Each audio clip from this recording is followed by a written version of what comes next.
I knew the HOA in this neighborhood was bad, but I never expected them to set my property on fire.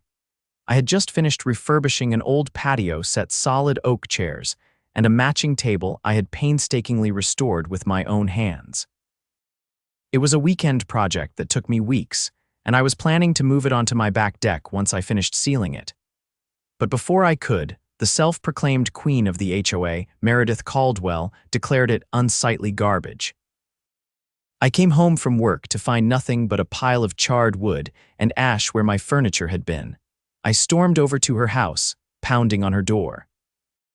Meredith was a woman in her mid-50s, the type who wore expensive cardigans even in the middle of summer and carried around a clipboard like it was a royal scepter. She opened the door with a satisfied look on her face, like she was expecting me. "Can I help you, Samuel?" she said, her voice dripping with fake politeness. I didn't bother with pleasantries. "Did you burn my furniture?" Her expression didn't change. "I had it removed. It was an eyesore." "Removed?" I gestured toward the smoldering remains in my driveway. "That wasn't removal, Meredith. That was arson." She folded her arms. "The HOA has the right to maintain community standards. That pile of junk, that was my property." I took a step closer, my fists clenched. "You had no right to touch it, let alone set it on fire." She didn't even flinch. "Maybe next time you'll read the bylaws. Anything left in visible areas for more than 72 hours without approval is subject to removal." I could feel my blood boiling. "You didn't remove it, you destroyed it. You set fire to my furniture." Meredith just shrugged. "It was a safety hazard." I took a deep breath, forcing myself to stay calm. "You're going to pay for this." She let out a condescending laugh. "Oh, please, take it up with the board. I run the HOA, Samuel. No one's going to side with you." I stared at her, realizing she truly believed she was untouchable. That no one could challenge her. That was her first mistake. I didn't argue further. I didn't yell. I just turned and walked away because I had a plan, and Meredith had no idea what was coming her way. I didn't waste time arguing with Meredith. I had learned long ago that people like her thrived on control and intimidation, but they always crumbled when faced with real consequences. She believed the HOA made her invincible. That was her second mistake. I spent the evening documenting everything. I took high-resolution photos of the burned remains, making sure to capture every angle. The scorch marks on the pavement, the charred outline of what had once been my hard work, I made sure it was all recorded. Then I pulled up my home security footage. There she was. Meredith, standing over my patio set with two other board members, one of them holding a gas canister. I watched as they doused my furniture in accelerant and struck a match. The flames roared to life, consuming everything in seconds. They didn't even try to hide it. Meredith stood there, arms crossed, watching my property burn like she was admiring a bonfire. They had no idea I had cameras. I made copies of the footage and backed them up in multiple locations. Then, I prepared my next move. The following morning, I arrived at my office earlier than usual. I had a meeting scheduled with HR, one I had arranged the night before. Meredith, in all her arrogance, had forgotten something crucial, something I had discovered months ago but never had a reason to act on. Meredith worked for me, not directly but close enough. I was a senior executive at a real estate investment firm, and she was an administrative manager at one of our subsidiary companies. She had no idea she was technically under my corporate umbrella, but in her position, she answered to someone who answered to me. She thought she ran the HOA.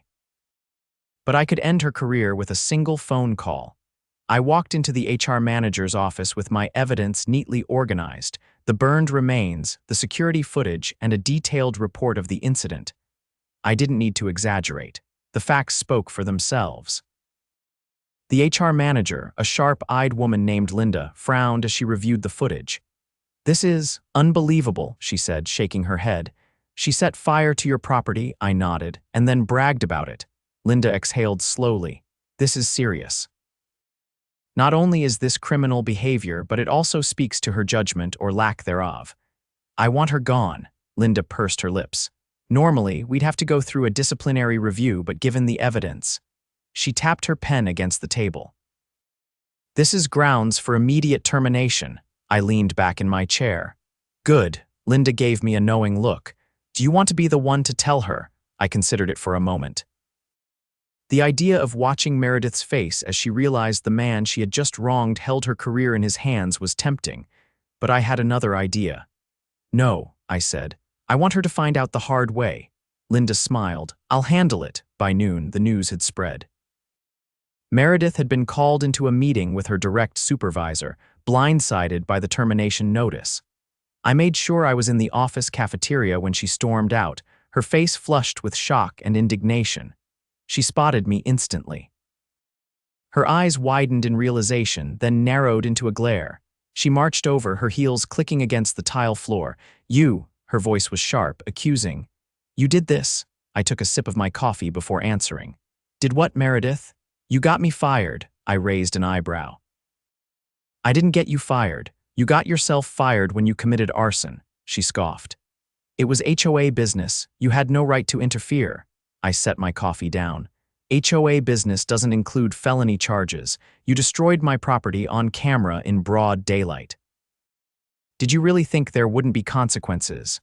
Her mouth opened, then closed. For the first time, she seemed to realize just how deep in trouble she was. I leaned in slightly. "And you might want to prepare yourself, Meredith. Because losing your job is just the beginning." Her face paled. "What do you mean?" I stood up, gathering my things. "I mean you'll be hearing from my lawyer." I walked away, leaving her standing there speechless. Meredith had spent years lording over the neighborhood, believing she was untouchable. But now she was about to learn what it felt like to be powerless. And I wasn't finished yet. Meredith had ruled the HOA with an iron grip for years, convinced no one could challenge her authority. Losing her job was a shock, but she still had no idea how deep the consequences would run. I wasn't done, not by a long shot. The next morning, I visited the local police department. I carried a neatly organized folder containing my evidence, the photos, the security footage, and a formal written statement.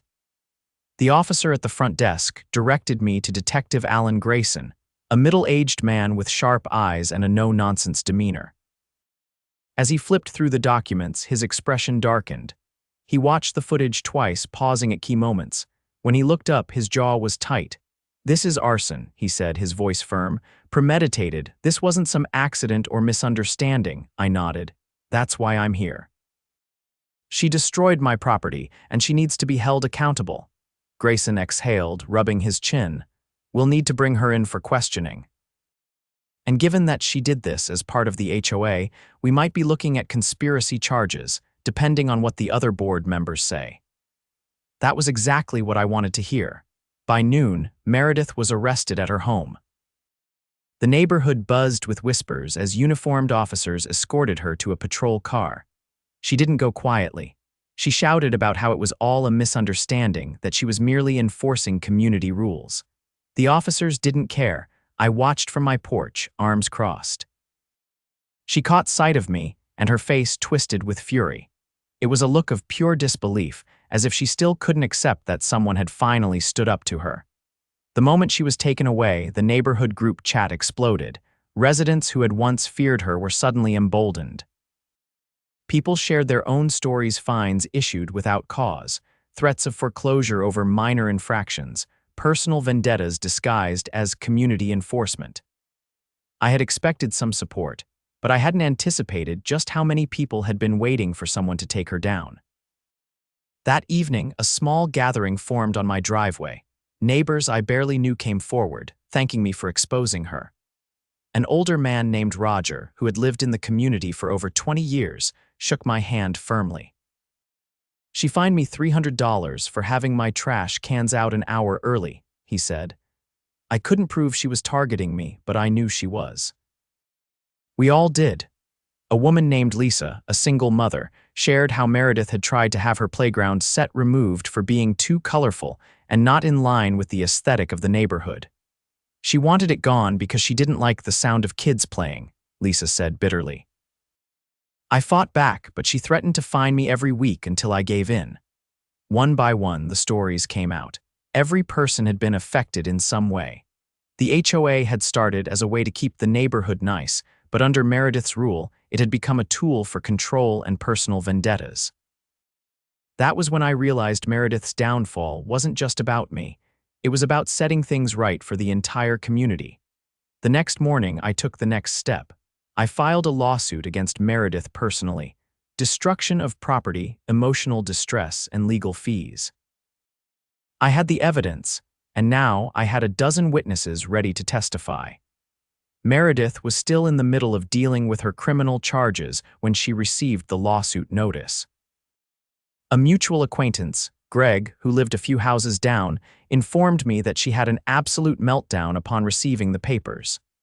"She was screaming about how you were ruining her life," Greg said, shaking his head. "Like she didn't do it to herself." I had anticipated she would put up a fight, but what I hadn't expected was how quickly the HOA itself began to fracture. With Meredith gone, the remaining board members were scrambling. 2 of them resigned immediately, wanting to distance themselves from the mess. The few who remained tried to assure the neighborhood that everything was under control, but no one believed them. A petition circulated to dissolve the current HOA leadership entirely. Within days, it had enough signatures. A community vote was scheduled for the following week. I attended that meeting, standing in the back as the board tried to defend themselves. They claimed Meredith had acted alone, that they had no idea what she was doing. But the residents weren't buying it. Roger stood up, his voice firm. "You all let her run wild for years. You didn't stop her when she harassed people, when she issued bogus fines, when she used the HOA as her personal kingdom." Lisa spoke next. "We're done being bullied. It's time for real change." The vote was unanimous. The entire board was removed. A new election was held, and this time, the community elected people who actually cared about fairness and transparency. I stayed out of it. I had done what I needed to do. But knowing that the neighborhood was finally free from Meredith's grip felt like the real victory. As for Meredith, her legal troubles only got worse. Between the criminal charges, the lawsuit, and the sheer number of people willing to testify against her, she was drowning in legal fees. Her house, once a symbol of her power, was put up for sale within a month. I never saw her again after that. But the neighborhood, it thrived. Without Meredith's tyranny, people actually started enjoying their homes again. The ridiculous fines stopped. The arbitrary rules disappeared. And the best part? My new patio, set an even better one than before, sat proudly on my deck, untouched and exactly where it belonged. With Meredith out of the picture, the neighborhood slowly began to change. The oppressive atmosphere she had created started to lift, and people who had once avoided each other now gathered in driveways and on porches, actually talking like neighbors should. The new HOA leadership, made up of people who genuinely cared about the community instead of power, immediately began reviewing the bylaws to remove the ridiculous fines and arbitrary rules Meredith had enforced. I wasn't involved in the new board, but I did attend the first open forum they held to hear concerns from the residents. It was surreal seeing people finally speaking freely without fear of retaliation. Roger, the older neighbor who had been fined for his trash cans, stood up and suggested eliminating the absurd penalties that had been used to intimidate people. The new president, a no-nonsense woman named Deanne, nodded and made it clear that the HOA's purpose was to support the residents, not extort them. Lisa, the single mother Meredith had harassed over her children's playset, raised another issue.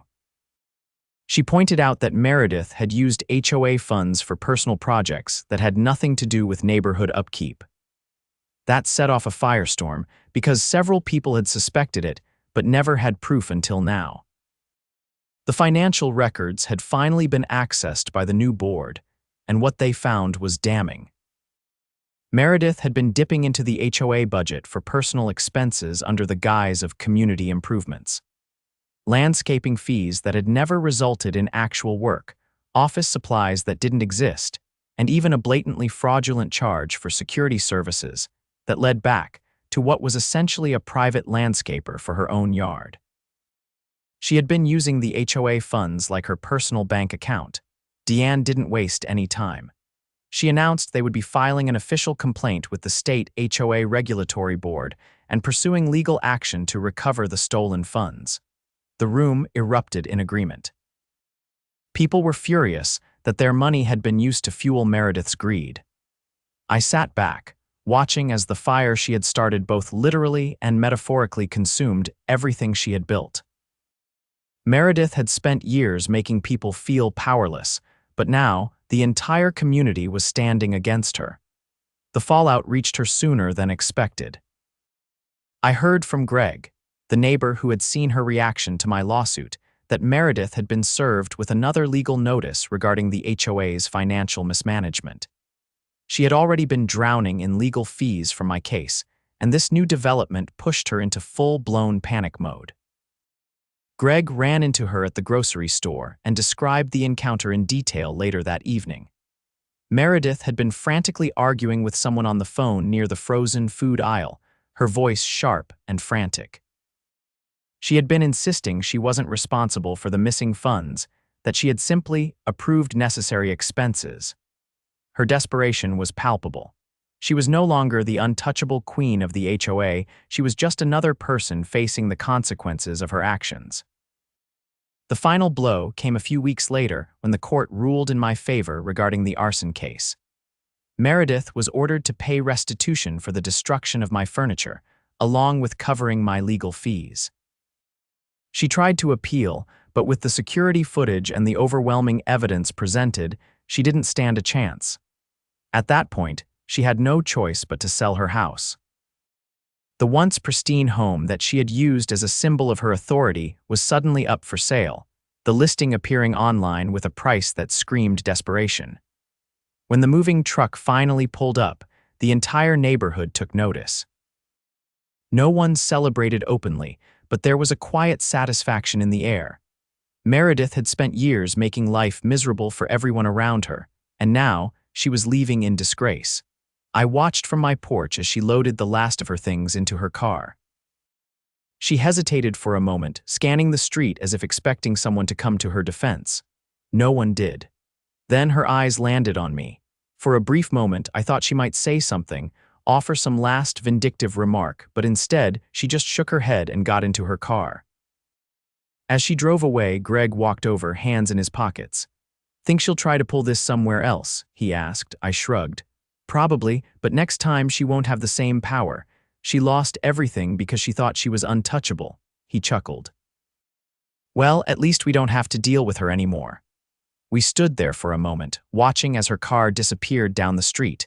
The neighborhood was finally free. With Meredith gone, the neighborhood settled into a new rhythm.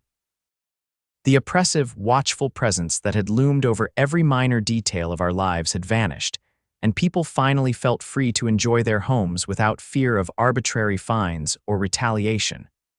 The new HOA leadership, now fully in place, was focused on undoing the damage left behind.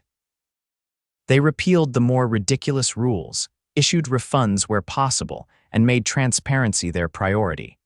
For the first time in years, the neighborhood felt like a community rather than a dictatorship. I had moved on from the ordeal, but Meredith's downfall wasn't entirely over yet. I learned from Greg that she had moved to a smaller, older home a few towns over. Apparently, she had tried to insert herself into the HOA there, but her reputation had preceded her. Someone had recognized her name from the legal troubles, and the board had shut her out immediately. With no HOA power to cling to, she was left to deal with the reality of her life without the influence she had once wielded. One afternoon, I received an email from my attorney. Meredith had finally reached a settlement in my lawsuit, agreeing to pay back the damages in structured installments. It wasn't the lump sum I had hoped for, but it was legally binding, and any missed payment would land her in even deeper trouble. She had no choice but to comply. I forwarded the details to Deanne, the new HOA president, just in case she needed any of it for the ongoing fraud case against Meredith. She responded almost immediately, letting me know that Meredith's financial mismanagement had officially been turned over to the state attorney's office. If they pursued charges, Meredith could be looking at even more legal battles. It was poetic justice. With everything finally settling down, I turned my focus back to my home. After all, the entire ordeal had started because of my patio furniture, and I wasn't about to let that go unfinished. I had rebuilt the set from scratch, this time using even better materials. The craftsmanship was better, the finish more durable and the design sharper. It was a symbol, in a way something that had been destroyed out of spite, now restored stronger than before. One evening, as I was setting everything up on my back deck, Roger wandered over, hands in his pockets. He admired the finished product, running his fingers along the smooth wood. "You really outdid yourself this time," he said. I nodded, stepping back to take it all in. "Figured I might as well make it worth the hassle." He chuckled. "You know, people are saying you saved this neighborhood." I shook my head. "I just stood up to someone who needed to be stopped." Roger gave me a knowing look. "Yeah, well, sometimes that's all it takes. Someone willing to push back." As the sun set, more neighbors passed by, stopping to chat, marveling at how different things felt now. The fear was gone. The sense of community, once buried under years of HOA tyranny, was thriving again. That night, as I sat at my newly restored table, watching the stars above, I realized something. Meredith had spent years controlling every aspect of this neighborhood, believing she was untouchable. But in the end, the only thing she had truly built was resentment. And when her power was taken away, there was nothing left for her. It wasn't just about winning a battle. It was about reclaiming something that should have never been taken in the first place. And as I sat there in the home I had fought to protect, I knew one thing for certain: this neighborhood would never let another Meredith rise again. The weeks after Meredith's departure felt like an entirely different world. Without her constant interference, people began to relax. Home projects that had been stalled due to her nitpicking were now being completed. The ridiculous fines disappeared, and suddenly, the neighborhood felt like a place where people actually wanted to live. More than that, people started talking to each other again. For years, everyone had kept to themselves, afraid that any interaction would lead to some kind of HOA complaint or fabricated violation. But with the new board in place and the old one dismantled, there was a quiet sense of victory in the air. Lisa stopped by one afternoon while I was staining the last coat on my new deck furniture. She leaned against the railing, watching as I worked. "You know," she said, "I think you might have done the impossible." I glanced up. "How's that? You got people to care again." She gestured toward the street, where a few kids were riding bikes without looking over their shoulders like they were being watched. For years, everyone was just surviving here. Now it actually feels like a neighborhood. I set the brush down and wiped my hands on a rag. I just did what needed to be done. Lisa studied me for a moment. "You ever think about running for the HOA board?" I let out a short laugh. "Absolutely not," she grinned. "Didn't think so."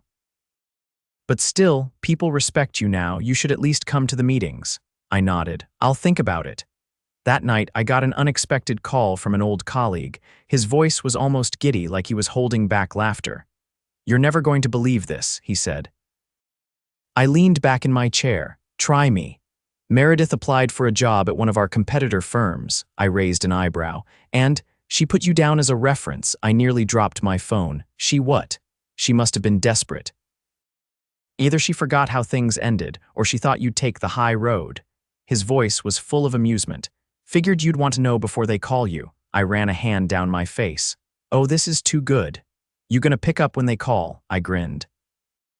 "Oh, absolutely." 2 days later, the call came through. A hiring manager from the firm introduced herself and got straight to business.